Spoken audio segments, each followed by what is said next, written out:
ಹೆಚ್ಚಾಗ್ತದೆ. ಅದನ್ನು ನಾವು ಬೆಳೆಸ್ಕೊಂಡು ಬರಬೇಕು. ಯಾಕಂದರೆ ಇವತ್ತು ನಾಮದೇವ್ ಡಾಕ್ಟ್ರ್ ಕಣ್ಣಿನ ಆಸ್ಪತ್ರೆ ತಂದೆಯ ಪರವಾಗಿ, ತಂದೆಯ ಒಂದು ಸವಿ ನೆನಪಿಗಾಗಿ ಗಂಗಾಧರ್ ಮತ್ತು ಕನಕಪ್ಪನವರು ಇಲ್ಲಿ ನಮ್ಮ ಬಸ್ ಸ್ಟ್ಯಾಂಡಿಂದ ಎಷ್ಟು ತೊಂದರೆ ಇತ್ತು. ಇವತ್ತು ಆ ಯುವಕರು ನಮ್ಮಲ್ಲಿ ಬಸ್ ನಿಲ್ಲಿಸಿ ಇವತ್ತು ರೈಲ್ವೆ ಸ್ಟೇಷನ್ ಕೂಡ ಮಾಡಲಿಕ್ಕೆ ಬಹಳ ಪ್ರಯತ್ನ ಮಾಡ್ತಾರೆ. ಅದು ಕೂಡ ಸಾಧನೆ. ಅದ್ರ ಜೊತೆಗೆ ರಾಮಕೃಷ್ಣ ಅವರು ಉಚಿತವಾಗಿ ಇವತ್ತು ಕಾಮಣಿ ಬರಲಿ, ಇನ್ನೊಂದು ರೋಗಗಳಲ್ಲಿ ಅವರೆಲ್ಲ ಉಚಿತವಾಗಿ ಮಾಡ್ತಾರೆ. ಅದೇ ರೀತಿ ರಾಮಲಿಂಗಪ್ಪ ಕೂಡ ಯಾವುದಾದ್ರೂ ಹಾವು ಕಾಡಿದ್ರೆ ಏನಾದರೂ ಉಚಿತವಾಗಿ ಅವರು ಔಷಧವನ್ನು ಹಾಕಿ ಜೀವನ ಉಳಿಸ್ತಾರೆ. ಇಂಥವ್ರನ್ನ ಸಾಧಕರಿಗೆ ಸನ್ಮಾನ ಮಾಡೋದು ಬಹಳ ಅತ್ಯುತ್ತಮ, ಉತ್ತಮ.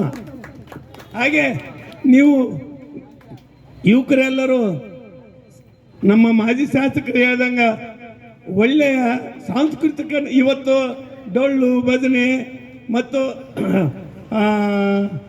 ಇನ್ನಿತರ ಸಾಂಸ್ಕೃತಿಕ ಕಾರ್ಯಕ್ರಮ ಅದನ್ನು ಹೆಚ್ಚಿಗೆ ನಾವು ಅದ್ರ ಪ್ರಚಲಿತವಾಗಬೇಕು.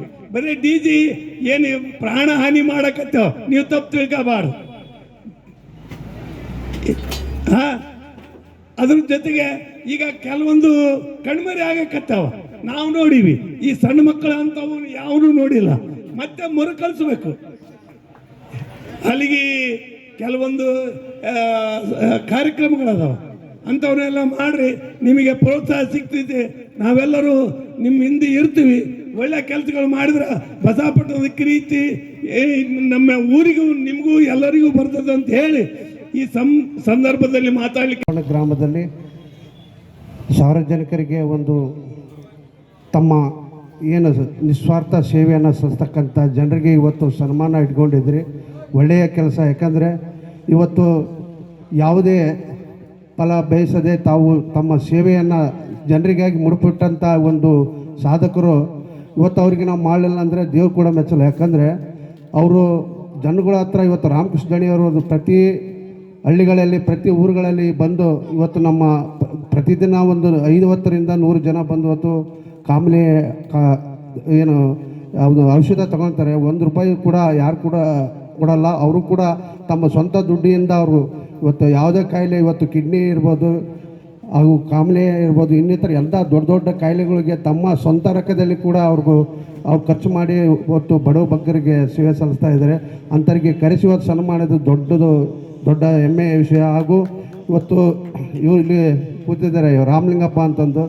ಪ್ರತಿ ಇಲ್ಲಿ ಸುತ್ತಮುತ್ತ ಹಳ್ಳಿಗಳಲ್ಲಿ ಯಾವುದೇ ಹೊಲಗಳಲ್ಲಿ ಸಣ್ಣ ಪುಟ್ಟ ರೈತರಿಗೆ ಯಾವುದೇ ಹಾವು ಕಚ್ಚಲಿ ಫೋನ್ ಮಾಡಿದ ತಕ್ಷಣ ಪಾಪ ಬಂದು ರಾತ್ರಿ ಆಗಲಿ ಅನ್ನೋದೇ ಕೂಡ ಇವತ್ತು ರೈತರಿಗೆ ತಮ್ಮ ಸೇವೆಯನ್ನು ಸಲ್ಲಿಸ್ತಿದ್ದಾರೆ.